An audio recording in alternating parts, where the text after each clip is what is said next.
Peace and welcome to the Atlantis School for Gifted Youngsters. Thanks for watching and subscribing to our channel. We got a brother who he has a plan. You know, something that is going to benefit the babies. You know what I'm saying? Especially in this time right now, when you know that you know, most of society is you know, they're abandoning the children right now.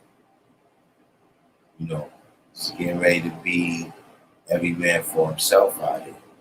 You know what I'm saying? So, state of the art, what's going on, man? Hold on, we're gonna get to that in a minute, Smell, because Nola Music and Films, peace. You know what I'm saying? But like I said, this brother right here, he got something on tap, you know, not just for right now, but, you know, dealing with a long-term plan of what we are going to do for our babies. You know what I'm saying? Not what we're going to demand or, you know what I'm saying, not what we're going to ask for, whatever, however you want to word it, what we're going to actually do. You know what I'm saying? So today, the guest we have is SaladinAllah that runs the Atlanta School. A lot of y'all, I'm sure, are familiar with his videos that he makes for women and children to clarify their understanding. So without further ado, I'm going to say peace to God. Peace, God. How you? Peace to God. All right. Yeah, I appreciate you bringing me on. Hold on. All right. Okay, hold on. Okay. Your meaning of civilization. Yeah, this is my young queen, Anisha. Yeah. So, yeah, guys, tell us a little bit about the Atlanta School, you know what I'm saying, and you know, the videos you make and the type of work that you do over there. Yeah, well, it's a long story because, well, first and foremost, today's mathematics is knowledge born, and a lot of times when people talk about knowledge born, they may be under the impression that when you make knowledge born, that you just take what you know or what you're aware of and present it. Sometimes they don't realize that you actually have to go through. Hold on. Hold on. You okay? Hold on.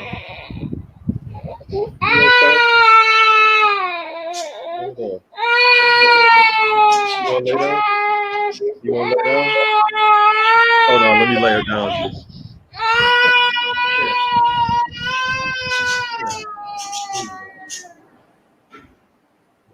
She tired. She did not take no nap today. Yeah. Come with me.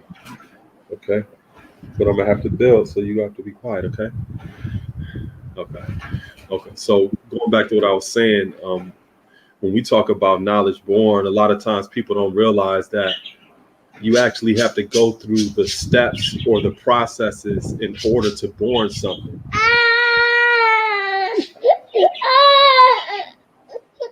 Okay. So it's not just you sharing what you're aware of, but you also have to assess what you know or what you've been aware of with wisdom. You have to look at that knowledge through the lens of wisdom. You also have to look at that knowledge through the lens of understanding, as well as if it's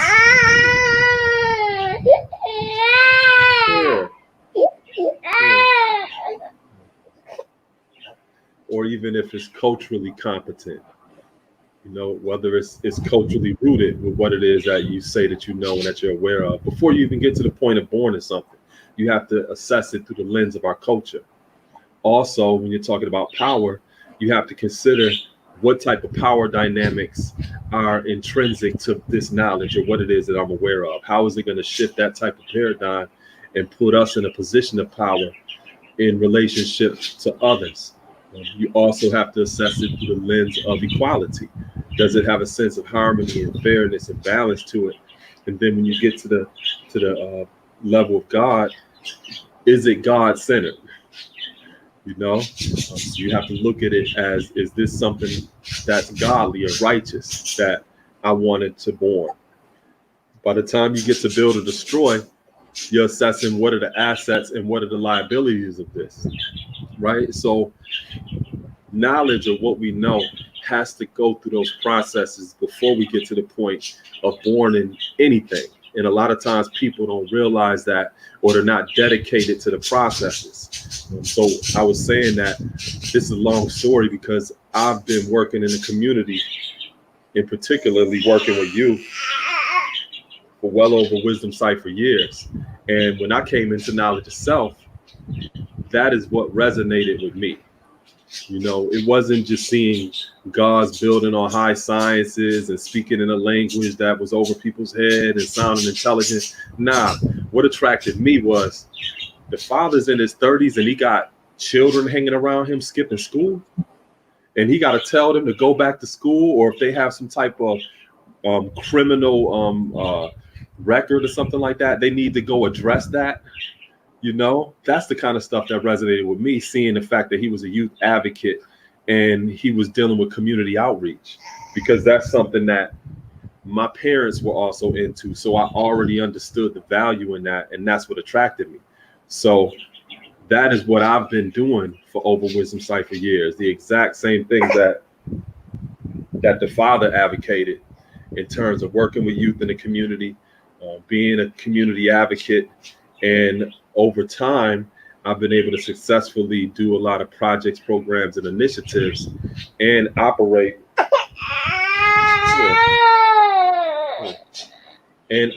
under the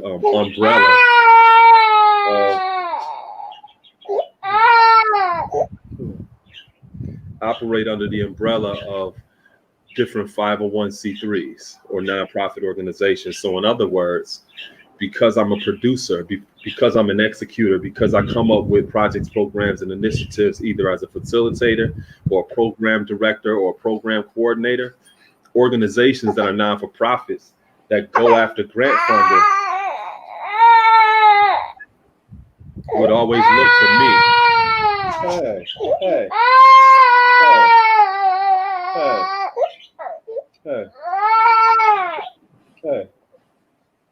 Yeah, so they would always look for me because they knew that I was going to be a person that was capable of facilitating the rules and regulations of the grant. Let me get her straight, and then I'll come right back in a second. All right, no doubt. Pour yourself juice. Do you want some juice? So yeah, when you got sweet tea, see if the guys are anything. Okay.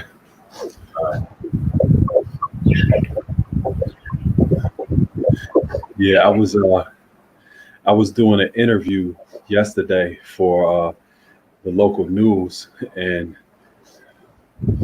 I had her with me. And the day before, I was like, "Oh man, how?" Because I know she gonna do something, because she likes the camera, she likes the boom mic, all of that kind of stuff. So they're gonna have to edit the heck out of that video interview that they did. She was all in the damn camera and doing all kinds of stuff.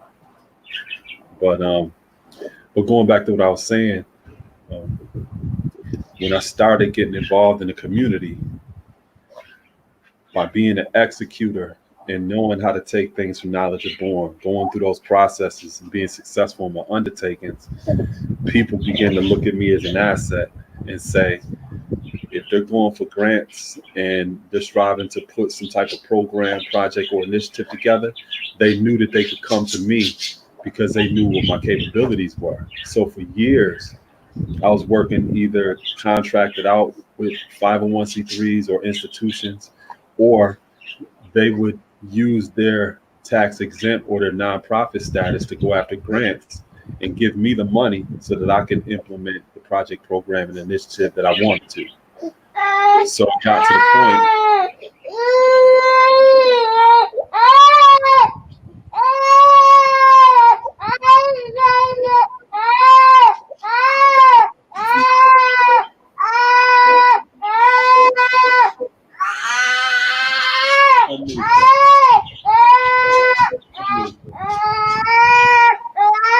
You want to see? You want to see? Huh? You want to see? Okay. So it got to the point where I needed to centralize a lot of the things that I was doing. So like right now, I teach with the school district in Niagara Falls where I live at. I also do an after school program, and I have a Boys as Allies Rites of Passage program that I do at the middle school. And this is before COVID-19 and all of that, of course. So I was doing various different things in various different places, but I was able to actually purchase an estate over the last year.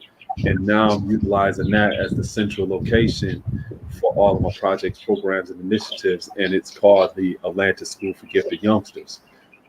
So my goal was independence, of course. So I didn't want to lease a property or anything like that and be beholden to somebody else that actually owns it. Or I didn't want to go for grants or loans or anything, because then that would also put me in a position where people have a sword above my head with the institution I'm striving to run.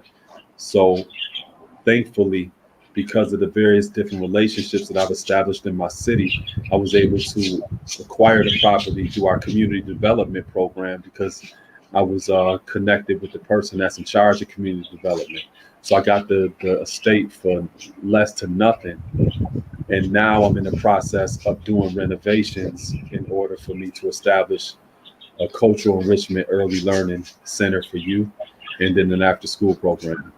So it's been a journey, because like I said, I'm doing it all myself, and I don't have a lot of hands in it that's trying to tell me what to do or how I need to do it or anything like that. But that's essentially been my goal, and I've been documenting it every step of the way, so that when I'm complete, people will be able to see it and use it as a model in their areas in terms of establishing an institution of our own, teaching not only just our children, but all children in terms of our perspective of life. So that's kind of like the short story of it. But that's what the Atlanta School for Gifted Youngsters is. It's an institution that is designed to teach youth the control and the development of their power. So it's based upon the Xavier School model in the X-Men. One of the things that you are probably aware of with that institution is it was in an undisclosed location, and he opened it up to mutants, but he made sure that the elder mutants had like a residency there to teach the younger mutants how to utilize their powers and how to control their powers.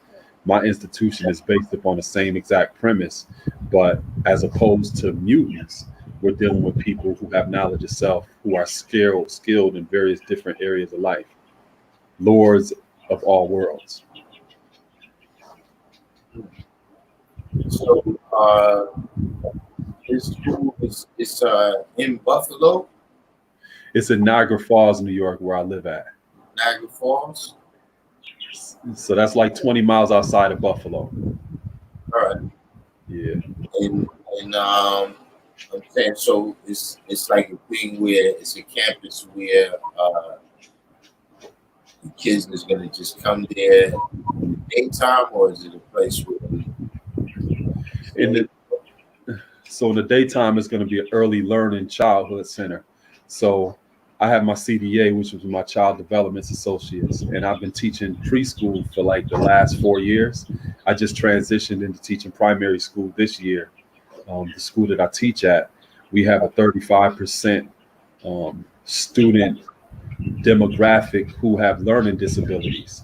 So in this school and then also in our district, at one point, they would separate children that have learning disabilities and have them in their own class. They don't do that now.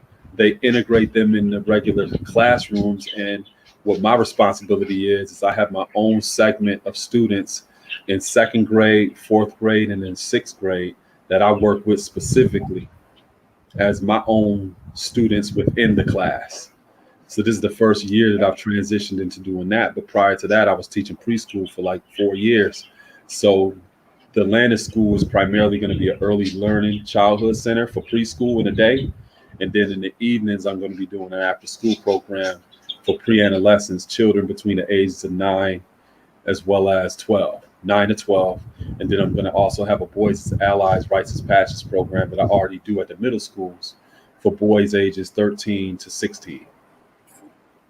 So I do all of these things already. I've done the preschool thing, but now I have the knowledge and the experience, and I'm just centralizing it at my own site.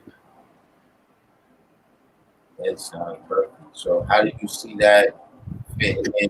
You know, because one of the things I'm stressing on the channel is that you know, after all of this that's been going on, you know, but really the whole 2020, you know, how you see that fitting in with what's going to be happening out there in society?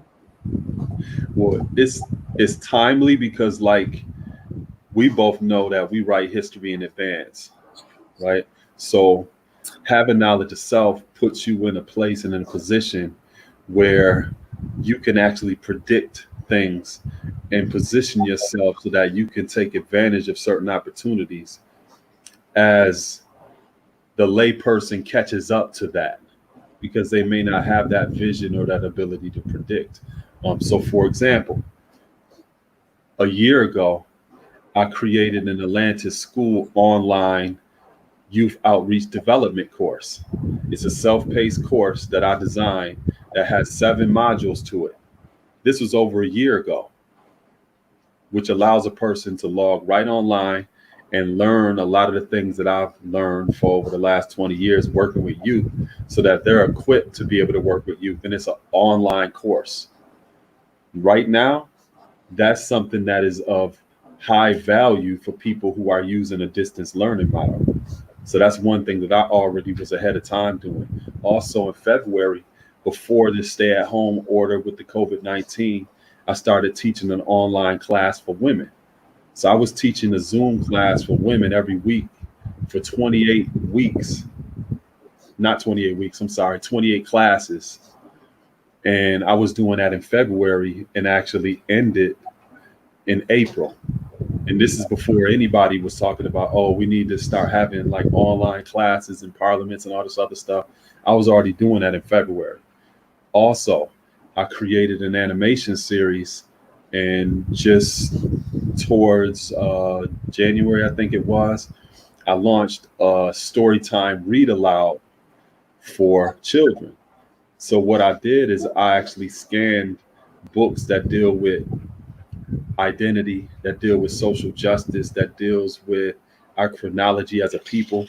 So for example, one of the books is called Before She Was Harriet, and it's a child's story about Harriet Tubman in different phases of her life. And I got a young girl who's an entrepreneur at 8 years old to actually do the read aloud. And I created her character as an animation reading this book. So this is before the stay-at-home order in terms of COVID-19. So because a lot of students moved to a distance learning model, she was actually able to present that to her school, where her classmates and other classes in her grade were using the story that she was reading as a part of her distance learning model. And then I created a few other stories that have been used by students and teachers all around the country. One of the most popular ones that I did is a read aloud called Something Happened in Our Town, which is a child's story about racial injustice and police violence. And that's a read aloud that's right on YouTube. And last I checked, in a month it had like over 194,000 views from parents and guardians and teachers and stuff, and teachers sending their children and their students to watch this read aloud and to incorporate that into their distance learning under this stay-at-home order with COVID-19. So in terms of the digital thing, I was already ahead of time creating resources for parents and guardians that was something that they was able to take advantage of during these times.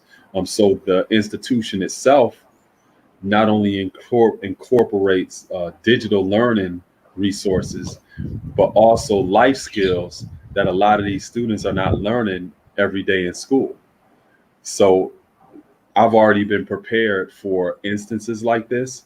And that's one of the reasons why I wanted to establish the Atlanta School to begin with, because I realized that there was a disparity between what children are learning in school and what they should actually be learning in terms of life skills, such as financial literacy, about holistic healthcare and just diet, being able to read ingredients on the packages of food that they see at the grocery store, just basic stuff like that. A lot of students are not learning in school. So that's really the focus of the Atlanta School, to be able to provide those type of resources that they're not learning in school, that we see right now are of what's real value in comparison to all of these distractions people were caught up in when it wasn't no stay-at-home order in COVID-19. And do you have any kind of message for the a little bit older kids, maybe 15, 16? 15, 16? My approach usually is to talk to them and to listen and learn from them, because they represent really the current generation.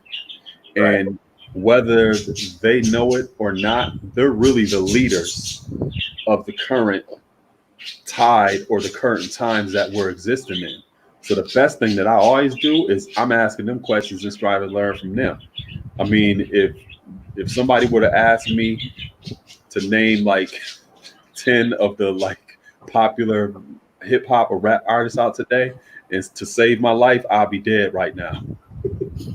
You know what I'm saying? Because I'm not in tune with a lot of different things, and in order for me to keep up, I have to ask them. So my approach with them is always, ask them questions, striving to learn and listen from them.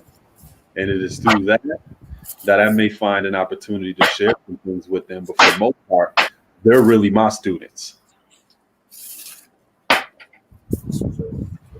Yeah. You know what I'm saying? So, well, what's the because I've spoken to a lot of parents that they decided to homeschool, after basically everything that's happened, they decided to homeschool just in general. You know what I'm saying? So is the Atlanta School equipped to, is it equipped to maybe do like elementary school? Yeah. So right now, if you had enough, I'm saying if you had enough parents that was deciding to homeschool, you understand what I'm saying? Is the Atlanta School, I'm just trying to see like how far the vision goes, I'm saying. Oh yeah, definitely. I definitely be able to offer them something, because for my after school program with my pre-adolescents that I work with, ages 9 to 12, they're primary school students, they're elementary school students. So I already work with that demographic. So it wouldn't be challenging to be able to put a curriculum together or to do something specific to parents who have a need that have students at a certain age group. For example, several years ago in the summertime, I'd be always at the library, and there was an elder in the community who told me that her grandchildren loved to write, and she knew I was a writer, and she wanted to know, can I put a program together for them? So I told her, give me into the weekend. And I came back on Monday with the 10-week writers program for her grandchildren and their friends. And in that writers program, I utilized the space at the public library. I taught them various different aspects of writing, and then I published their writings in a book called Our World. I didn't stop there. I actually set up a couple sign-in events for them to be present for their book sales, and I did it outside of the city so that they wouldn't necessarily be around all of their friends and family and be comfortable in that way. I wanted to do it in an environment where they didn't really know anybody. It would be unique to them because it would force them to actually promote their works to people that they really don't have a relationship with. So I wanted to put them in a position like that. And that's something that I just came up with over a weekend and consistently followed it through for 10 weeks to the point where now if you were to go on Amazon and look up my name and look up the book, Our World, that's the actual book that I help these students and children in my community to actually publish. It's funny because that was like several years ago, and like most of them are either graduated now or they're in high school, you know. So yeah, so you know, that's also why I said in terms of 15 to 16-year-old students that I don't go in with this idea of what it is I want to tell them or say to them. I need to get to know you first. I need to listen and learn from you first, because that approach ensures that what I do share is going to be more accurate because I know exactly where you are based upon what it is that you had to say, as opposed to me doing some guesswork and trying to figure out whether or not you need what it is I got to say. Now, I'm going to listen to you, find out where you are, and then give you exactly what it is that you need. You know, so it's the same thing with my institute. I have certain things that are fixed about it, but then there are other things that, based upon the need of my community, it's going to be flexible or modified to meet those needs. And that's what I'm saying is that just in general, you know what I mean? That is something that we need. Where, you know, segregated or not, you know what I mean? Those schools produce leaders. You understand what I'm saying? When you being educated by us. You understand what I'm saying? So that's something that I always think about, just in terms of, you know, even like when we dealing with the babies, right? You know, the toughest thing, right, is once they reach the age that they doing their own thing. You see what I'm saying? To get them to, you know, like when they're young, you bring them to the rally. You know what I'm saying? But then it comes to the point where they got to choose this for themselves. Yes. Right? Yeah. And one of the things that's happening, right, is that they going into a place where, first of all, what you're learning, you know what I'm saying, and who you're learning it from, and their whole attitude, you know what I'm saying, towards what they teaching you, you know what I'm saying, are they really trying to teach you something for the benefit of yourself, or just, you know, this is the curriculum right here, this is what it is, you know what I'm saying, for the education, right? So that's making a difference, like you said,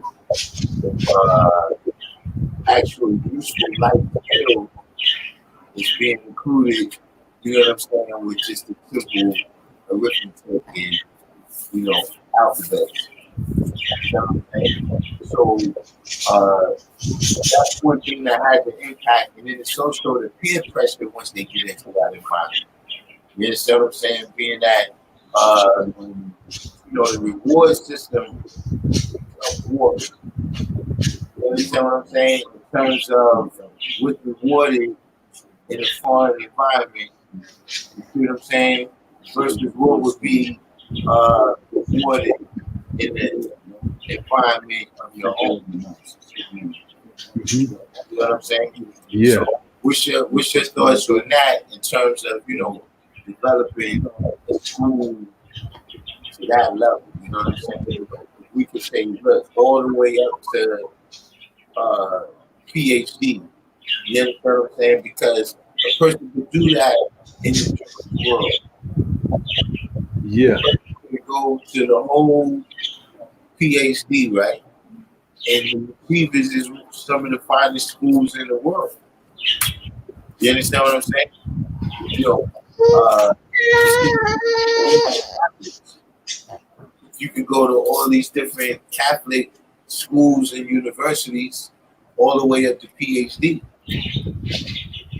So they never leave the world of their foundation. Yep. Because that's the 85%. You know what I'm saying?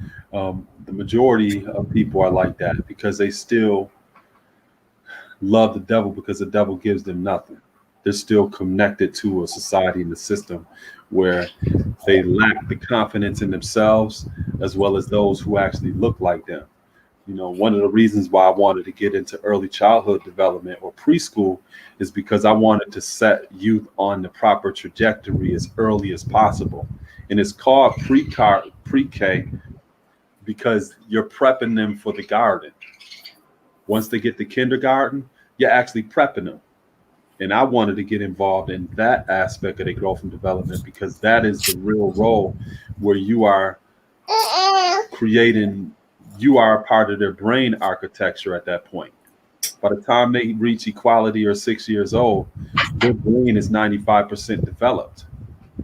And by you being instrumental in that growth and development and that formative year of their growth and development, you are actually being a part of constructing their brain architecture. So in my preschool, I was teaching them supreme mathematics and all of that. I'll be bringing in different type of foods that were right and exact, exposing them to a lot of different things, doing yoga, teaching them meditation. And, you know, they would only meditate for like 2 minutes or whatever, but introducing them to a lot of these ideas as early as possible. And especially being a Black man in the workforce in America, even though our children, and I'm talking about Black and brown children, represent over half of the students within schools in this country, Black men, we represent less than 2% of the teacher workforce. And that's even less than that when you get into early childhood. You never really see no Black man teaching no pre-K. And if he is, he may be homosexual or something, but not a heterosexual Black man teaching pre-K. So I was a Black unicorn working within this field. So I know why it's important, and I understand the value of why I need to be in a position like that to set our children on a proper, not only academic, but psychological and social economic trajectory. Peace to the God. Possible. Peace. The God. That's peace. I seen that through my own kids. When my sons was born, you know, that was the first thing. The first thing they went to was the kindergarten, right? But my daughters went to pre-K, and I seen the difference. You understand what I'm saying? Of the impact of, you know, just the everyday thing that is like to my sons, like, nah, that's you know what I'm saying? Keep that, you know, that's not me. You know what I'm saying? My daughters is much more comfortable around it because they've always, you know what I'm saying? They got introduced to certain things that my sons didn't get introduced to. Like you said, by the time they got there, they already knew who they was. You know what I'm saying? Like, I already know who I like and kind of who I don't like.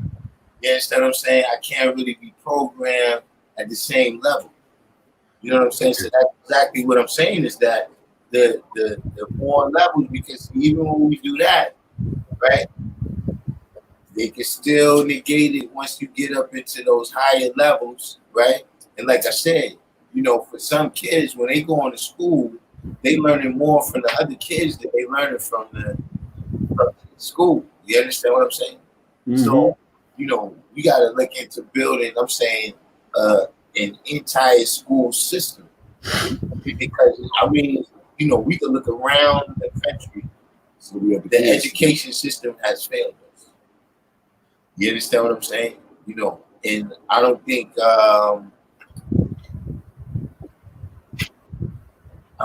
it's compatible because what I'm saying, that especially when you deal with certain things.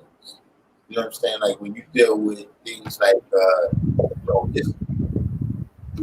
it's just not gonna be compatible. You know what I'm saying? When they teaching you even about mathematics, right? And they teach you about who's the inventors of it. You know what I'm saying? The diagrams and all these. You understand what I'm saying? And you never, take it really back to the foundation. All of these things is having such an impact that. Yeah. To add on to what you're saying, G, even when it comes to learning styles, like just the standard model in school when it comes to learning styles is listening and looking. They don't really have, unless you know what I'm talking about, there's not a lot of options for children that learn with their hands, that you have to show them what it is in order for them to get it. Because that oftentimes is not an option for children because that's their strong suit when it comes to learning. A teacher may just throw them in a class and say they got a learning disability because they can't listen or they not looking at what it is. And I'm saying, nah, that ain't the problem. You don't know that child's learning style. You need to reach them where they are, as opposed to just trying to stick this square peg in this circle hole.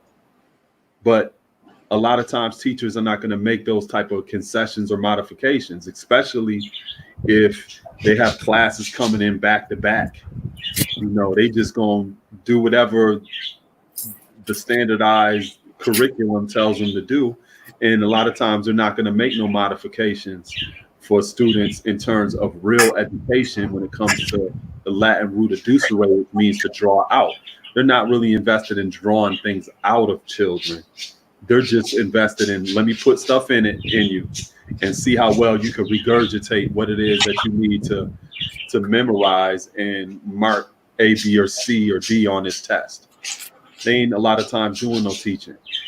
So under those circumstances, a lot of our children, especially, fall through the cracks or get labeled something that they're not. And unfortunately, there's oftentimes a financial incentive in getting our children labeled because you got parents that's a part of their hustle. You know what I'm saying? Let me get my children labeled and shit so I can get a check every month. And that's some bullshit that goes down that I've seen consistently over and over and over again. You know what I'm saying? Yeah, that's I seen that before too. Even I knew people that was doing that since I was a kid. You know what I'm saying? But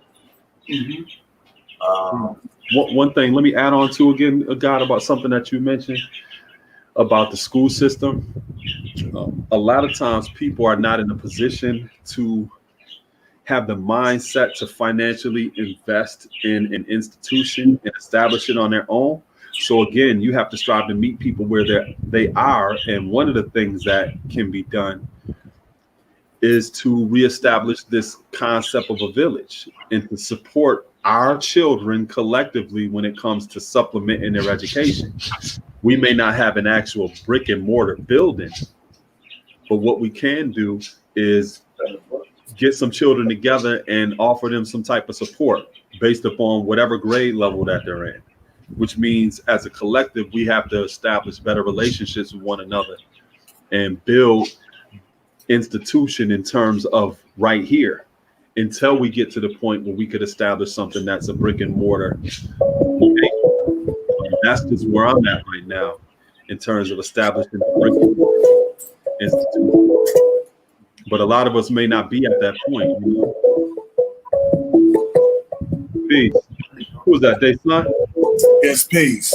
Peace, God. How are you? I'm doing all right. I was just seeking to interrupt what's going on with this technical difficulties and interference so we can get back on. But God, I appreciate you even more and more as I'm listening to you for the simple fact that trying to fit a square peg in a round hole is one of my favorite expressions. And also for the fact that institution building is something we definitely, most certainly, with all within our power, have to organize and establish, whether it be in cyberspace or whether it be brick and mortar, both. I've already had one of the older guards who has since transitioned give a blueprint for a certain curriculum. And then I'm hearing about Montessori schools. And there's so many different models that we can latch on to that I feel are exquisite for our baby. This educational system has not been made, to use a movie title, for gods and monsters. Yeah. And we're dealing with both.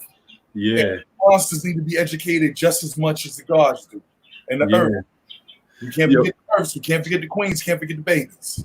Yeah. Let me tell y'all this. So about a year or so ago, I went to about a year or so ago. I went to a training at a school in an affluent white community, and they gave us a tour of their early childhood learning classrooms and center and all of that other stuff. And these are preschoolers, primarily white students in this school. It's a private institution, so parents have to pay a tuition to go there. Yo, preschoolers, they have their own chef at this school. When they come in the classroom, preschoolers, 4 and 5 year olds. 4 and 5 year olds.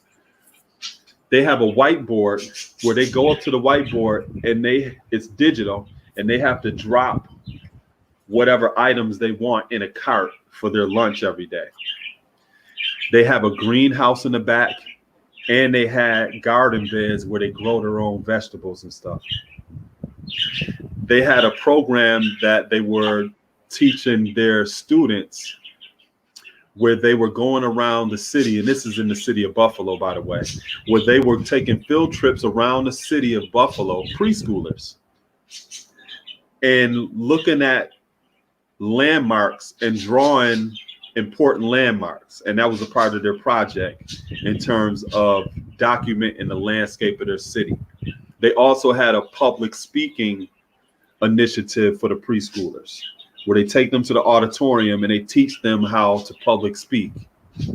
So this is an institution where they're preparing their children to be the leaders of society, to be the ambassadors of the future, where they're given all of the resources in order to actually do that. But a lot of our children, black and brown children, as well as poor white children, are far behind when it comes to being in that kind of position. They're not learning some of those things, and they're not even given the resources in order to be the leaders of society. Thankfully, when you have those of us who have knowledge of self, who are teaching our children that, and children, period, this at a young age, we are the ones who are striving to set them on that type of trajectory where they're able to actually compete with these children that have all of these resources that are accessible to them. You look at what the father was doing. He was turning his environments into a learning classroom. He didn't have a lot of resources, and he wasn't asking for a lot of resources, but he was successfully able to just turn any environment into a classroom and set children on a trajectory where they would eventually teach others, and they would teach others, and they would teach others for generations, to the point where me and you had access to it. Their son had access to it. Other brothers and sisters have had access to it. But these are people who are learning under circumstances where we don't have access to much. And we've been able to thrive under those type of circumstances.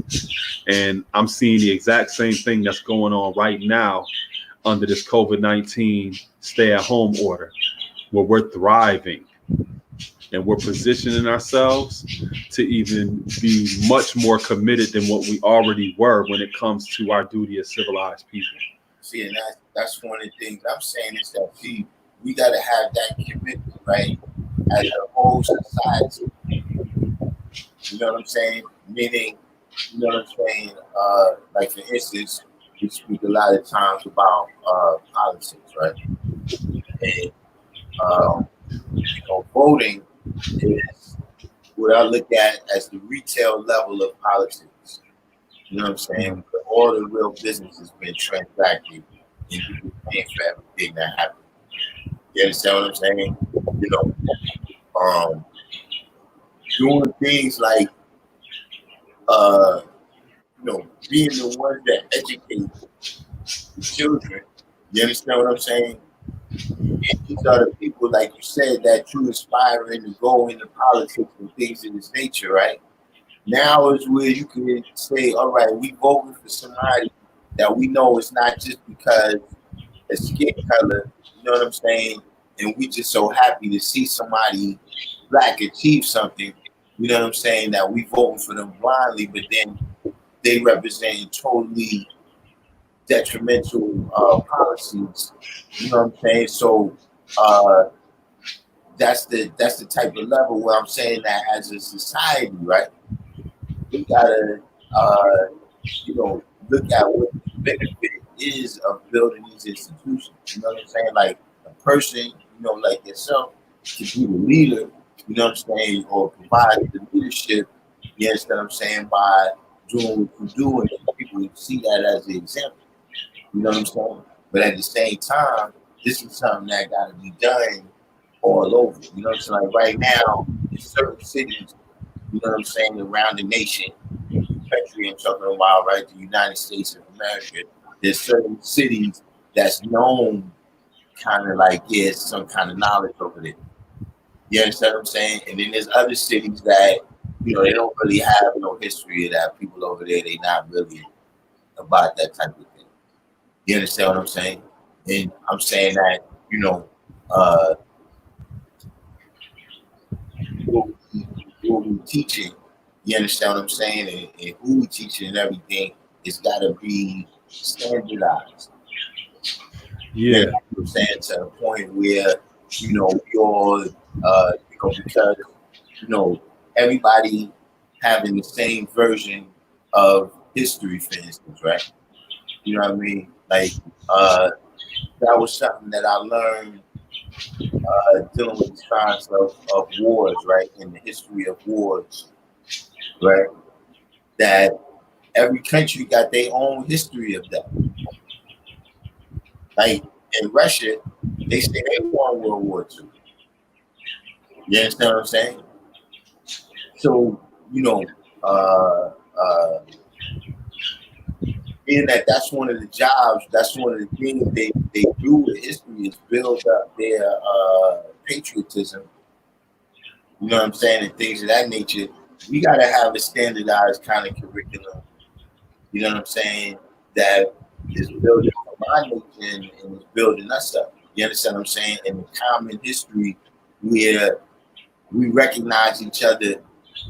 You understand what I'm saying? Like right now, even people, even within New York, right? You got some people that look, I'm from Brooklyn, I'm from the Bronx. You understand what I'm saying? We're not the same because their history is limited at that point to just their neighborhood and what they've seen. You know what I'm saying? They're not thinking about, the origin of all things.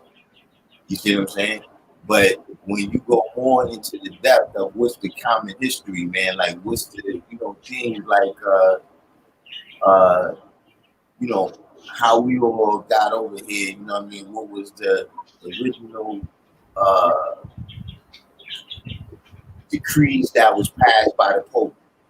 You understand what I'm saying? That even if we was different tribes, right, before that happened, when that decree was passed, all of us became the same right then. You see what I'm saying? Because all of us was going to be dealt with the same from that time on out. You know what I'm saying? Right now, our viewpoint is a little too shallow. You know what I'm saying? You said a little too what? It's a little too shallow. Like it don't, we don't look back far enough. you know what I'm saying, in the history to really steer the ship. You understand what I'm saying? I know what you mean. Because I hear some of the things that you build on, and I can see different things that you're pulling from just by things that you mentioned, and it shows and proves that you don't have a myopic or limited view of the culture, because there's certain things that you mentioned that, you know, like some people, they haven't even cracked open a book to even look at that, and they're not even understanding the context and how you're using it. You know what I'm saying? One of the things that I think that gets in the way of having that standardized or that uniformed perspective is ego. Is ego. You know what I'm saying? A lot of times when people come together, it's a damn pissing contest, trying to see who's smarter or who's more important and all this other bullshit. And that a lot of times gets in the way from brothers having love for one another and being committed to the common cause of the things that we should be doing in terms of our duty as civilized people, especially reaching our youth. So one of the things in terms of my approach is I strive to find what those common causes are. I know some dudes just don't fuck with me for whatever reason. You know what I'm saying? It's not like I tried to take their girlfriend or something, or I beat them out of some money or whatever. For whatever reason, some dudes just don't fuck with me. And that's fine. You know what I mean? But my approach is, how can I strive to advocate for one common cause with brothers as well as sisters so that we could accomplish a task? I don't care if my name's associated with it or not. I don't care if I'm in the forefront or not. If we need to do a coat drive for some youth, or we need to do a school supply drive or whatever, let's do it. Let's put the money up and let's do it. Period. That's all. All of this other miscellaneous shit that people get into because their ego and their self-importance is a lot of the things that hold us back from being unified and doing what's necessary in terms of what the Father was actually doing. You know what I mean? And when I see bullshit like that, I don't fuck with it. I don't fuck with it at all, because that to me is something that is a liability, and it's destructive in terms of the vision that I have, not for myself, but the vision that I have for all the human families on the planet Earth, especially our people in particular. Because my Atlanta School for Gifted Youngsters, that ain't in my name. I don't have no SaladinAllah.com. I don't have none of that shit. Everything that I have is in the name of this institution, because once I'm physically no longer here, that institution is still going to be here. This is another thing about the Atlantic School that I haven't really shared too much with people, but it's going to operate as a co-op, meaning the people who are going to be able to add on are going to have a residency there. So whatever skill set that they have, this is literally your home. This is your space. You know how people say that, oh, yo, my home is your home and all this other shit? No, when I'm finished, I'm literally going to give people keys so that when you want to come here, your only obligation is to maintain order and to make sure you add on when you're here. That is all. Because I own the institution, I own the property, I'm financing everything. So it's not about, oh, I got to hurry up and get money from over here. I got to get money over here, this, that, and the third. Nah, the people that are going to be a part of the institution are going to have a residency there. Just like you see in Xavier School for Gifted Youngsters. You will see mutants coming in, and you don't see them having jobs or no shit like that, or paying Professor Xavier no rent or no shit like that. They come and go as they please. That's exactly how I'm establishing it, as a cooperative learning center. So that people, when they come to the city of Niagara Falls, you just got to let me know when you come in so that I can make sure I put you on the calendar in terms of what workshops or initiatives or programs that you're going to make available to youth in the community. That's all, because you already have a key. And that's exactly how I'm going to do it.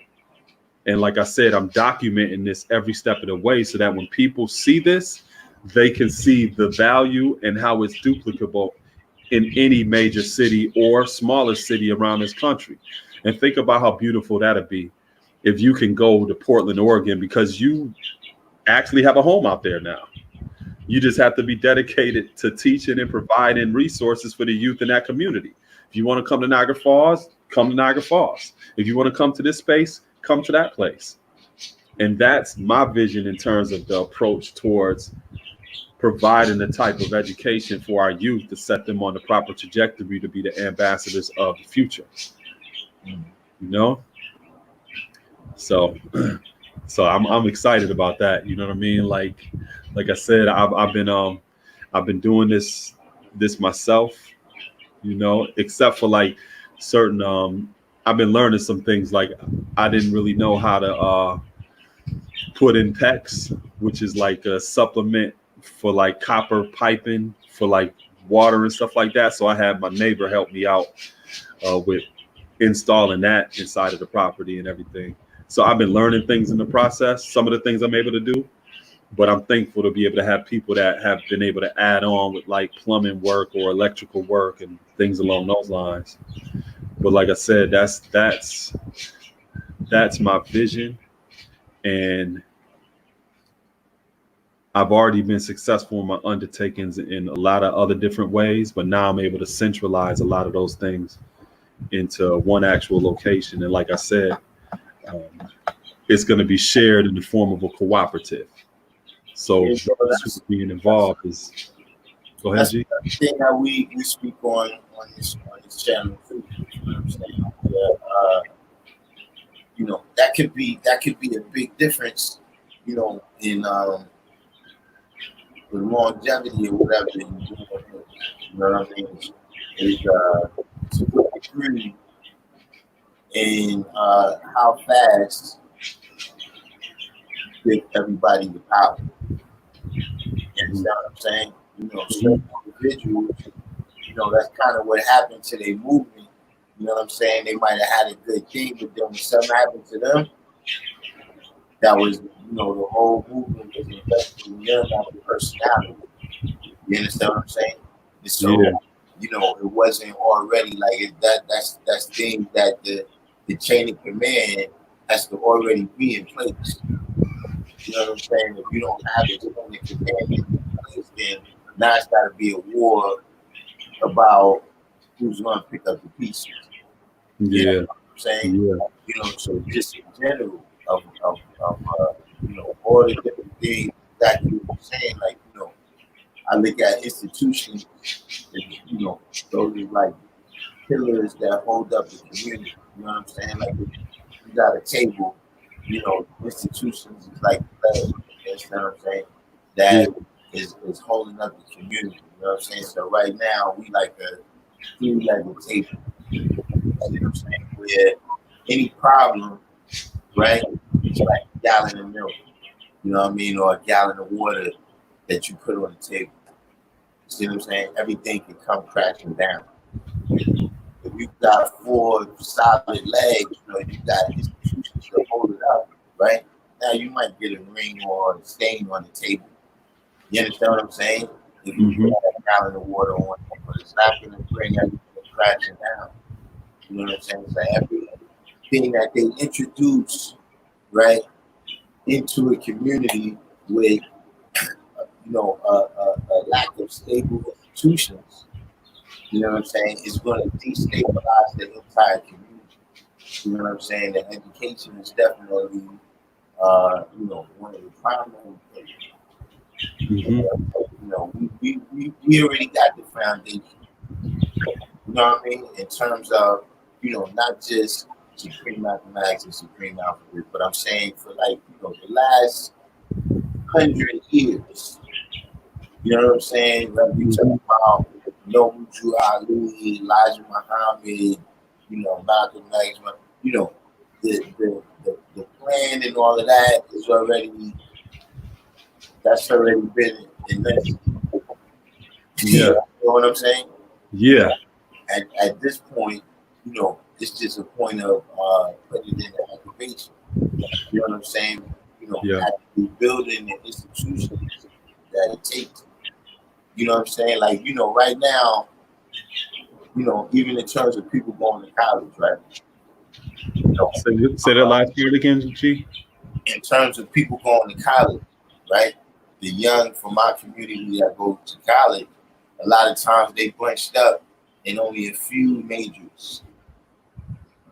You know what I'm saying? When in order to really build a society, you gotta have people that's educated and skilled and talented in all different fields. Yeah. So I have two elder queens. My middle queen, she just celebrated her Wisdom Understanding Born Day. She graduated from Howard with her chemistry degree, so she's a scientist.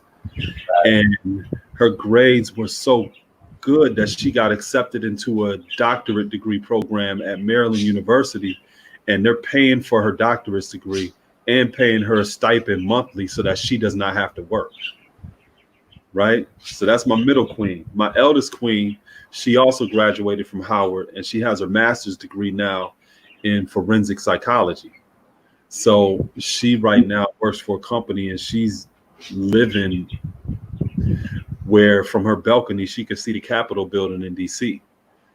You know, the beautiful thing about that is they've accomplished these things, and they are working within these respective fields, having knowledge of self at the same time.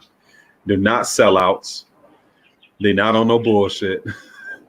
And they're queens and women of integrity. You know what I'm saying?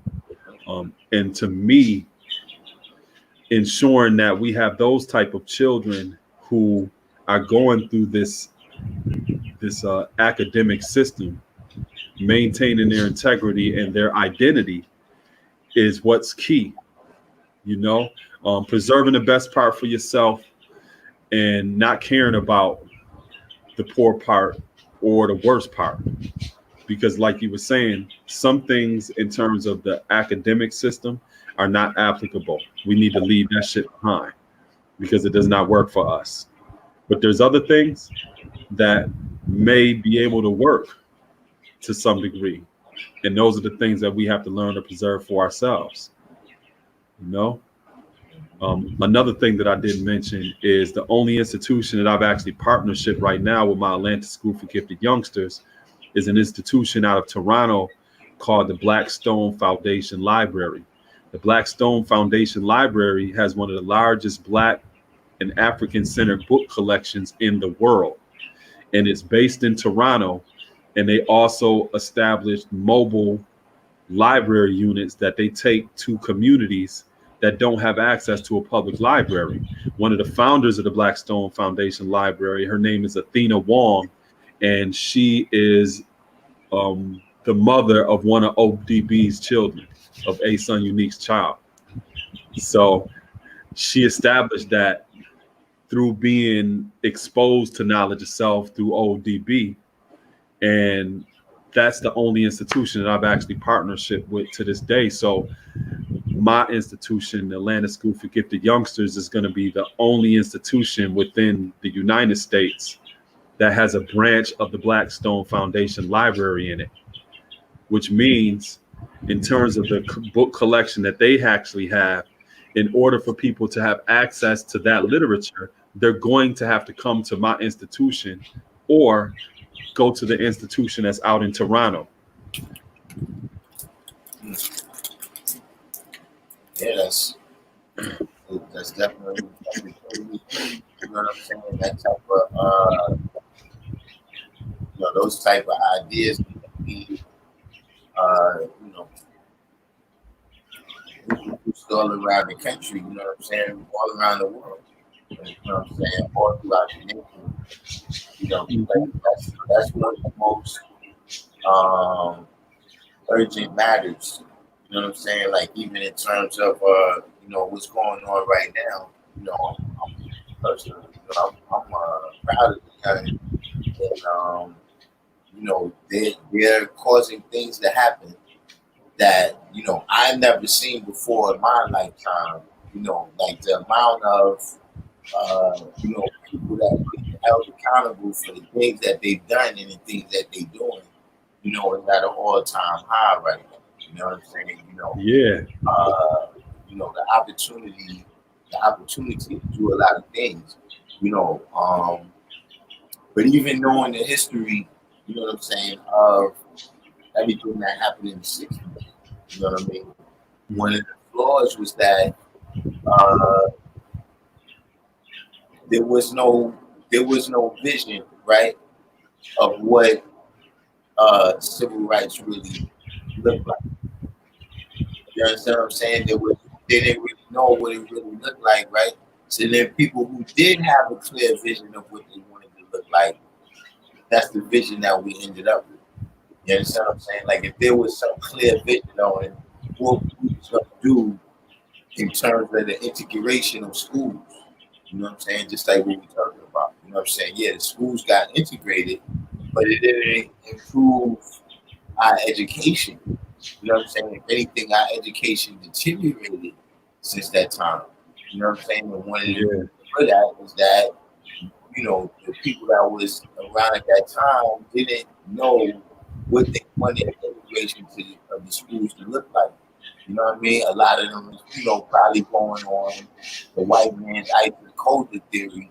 You understand what I'm saying? That if you know, if they smart now, if you send them to the white school, they'll be even smarter. You understand what I'm saying? Or, you know, they'll have these different opportunities, you know what I'm saying? You know, at the end of the day, though, you know, we gotta think like that. You know what I'm saying? Talking to everybody in the room right here. You know what I'm saying? We gotta think like that when it comes to supporting the Atlanta school. You know what I'm saying? What's the what is the how can we get to your GoFundMe? Okay, so let me tell you first too, like why I even set up a GoFundMe.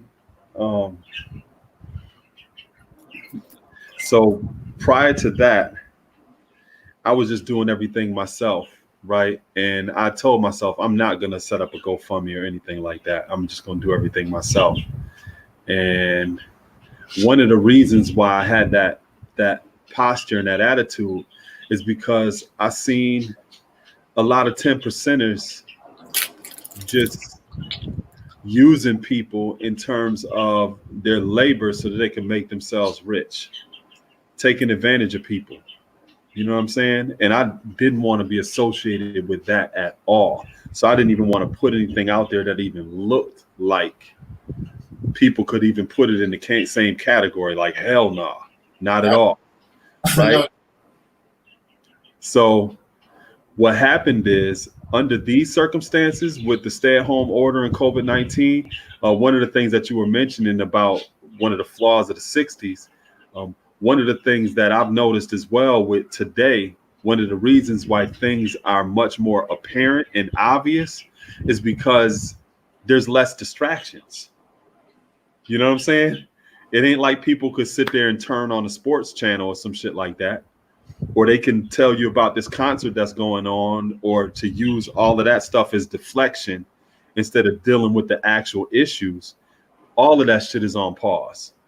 So you really have no choice but to fully be exposed to the bullshit that you see that's going on. You know, and there's nothing like that has ever happened in the history of this country. And that has also created a lot of opportunity for people. And that's one of the things that I started to experience, because for the most part, I really don't ask for anything. You know, the animations that I do, I put that shit up on YouTube for free. And it takes me hours to create animation and stuff like that. The online class that I put up, the courses that people could take, I took hours to build that curriculum and to put it online. People could take it if they want to, you know what I mean? I was offering it free at one particular point. So a lot of stuff that I do because of my passion and because I see it as a purpose in terms of my duty as a civilized person.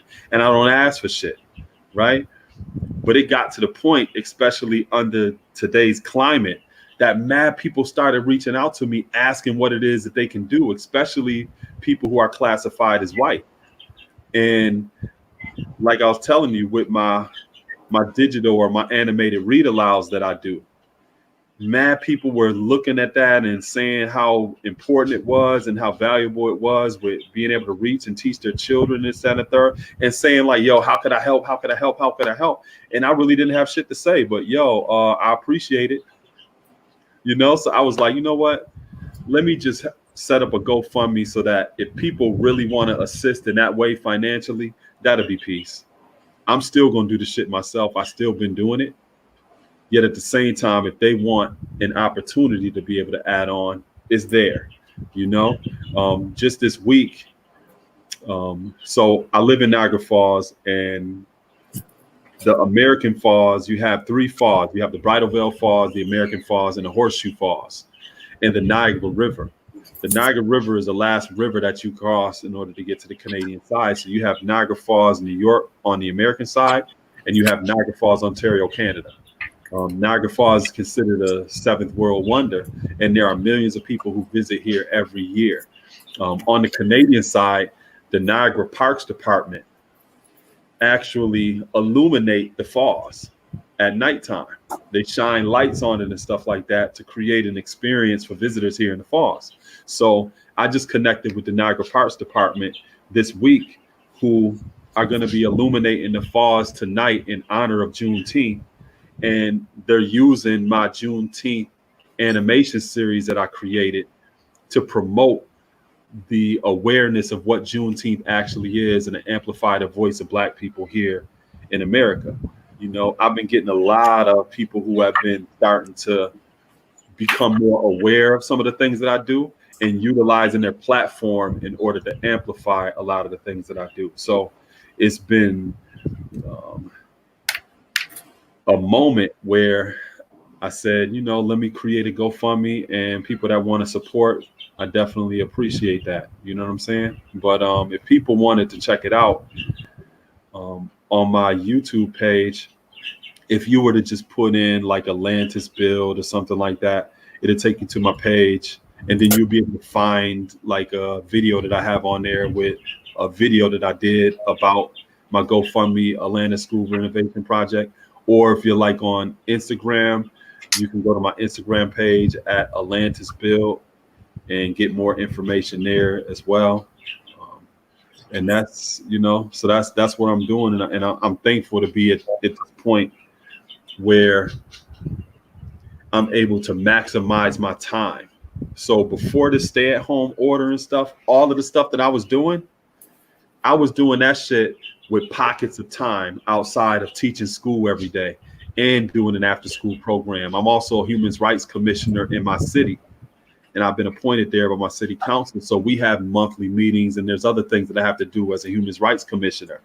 I also have meetings sometimes throughout the week for other different things. So in the midst of all of that shit, including my Boys as Allies Rights and Plastics program that I do at a middle school, like first period class once a week, stuff for my animation or videos that I put up or articles that I write or books that I published, I'm doing all of that shit with pockets of time that I have to dedicate to doing that.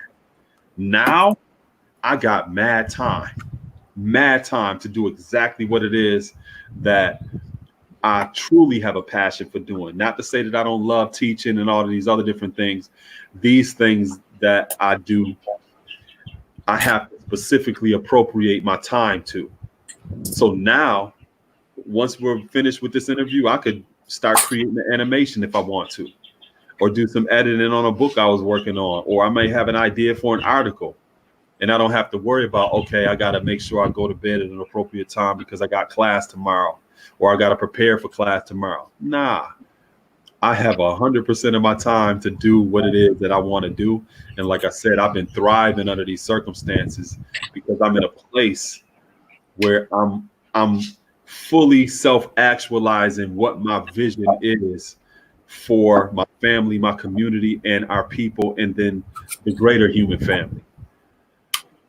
Please support and share with your networks our Atlantis School Renovation Project.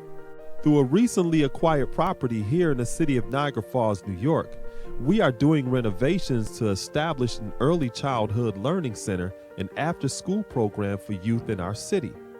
Despite students of color representing more than half the student population in this country, Black men represent less than 2% of that teacher workforce. So as a Black educator, my voice and presence within the lives of children is critical to combating family dysfunction, juvenile delinquency, and creating an inclusive workforce that ensures that all of our nation's students receive a quality, culturally enriched education, which consists of various projects, programs, and initiatives such as this cool animation series. This is not simply my profession, it is also my passion and my purpose. We would really appreciate your support and sharing this initiative with your networks. Thank you.